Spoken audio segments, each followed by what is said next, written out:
हे साले कौन जाता है हे? ये बिगड़े बोल उद्धव ठाकरे गुट के शिवसेना के सांसद संजय राउत के हैं, जिन्होंने प्रेस कॉन्फ्रेंस में अपनी ही पार्टी के बागी सांसदों पर जमकर निशाना साधा, गद्दार कहा, उन्हें बेईमान बताया और बेहद आपत्तिजनक भाषा का इस्तेमाल भी किया। आखिर ऐसा क्या हुआ? संजय राउत अपना आपा खो बैठे। आइए समझते हैं पूरा मामला। दरअसल उद्धव ठाकरे की अगुवाई वाली शिवसेना में एक बार फिर बड़ी टूट की आशंका गहरा गई है।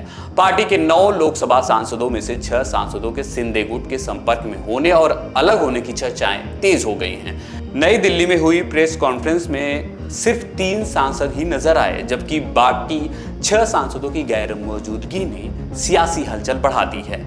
इसी दौरान संजय राउत ने बागी सांसदों पर तीखा हमला बोला। उन्होंने कहा कि सांसद और विधायक पद आते जाते हैं, लेकिन पार्टी और बाला साहब ठाकरे के सिद्धांतों के साथ विश्वासघात नहीं होना चाहिए। राउत ने आरोप लगाया कि महाराष्ट्र की कुछ सांसदों को करोड़ों रुपए का लालच दिया जा रहा है। हालांकि इन आरोपों की स्वतंत्र पुष्टि भी नहीं हुई है।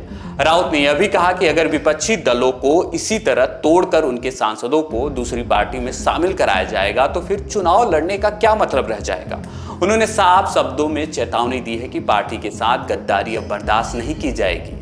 अब सवाल सिर्फ शिवसेना का नहीं है, सवाल देश की बदलती राजनीति का है। क्या भारतीय राजनीति में दल बदल का नया दौर शुरू हो चुका है? कुछ ही दिन पहले ममता बनर्जी की टीएमसी में करीब 20 सांसदों ने बगावत की, देश की राजनीति में हलचल बढ़ा दी, और अब उद्धव ठाकरे की शिवसेना में भी 6 सांसदों की अलग होने की चर्चा तेज है।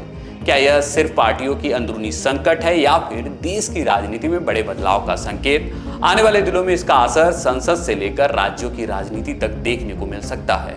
मैं हूं विवेक और आप देख रहे हैं न्यूज कैंची।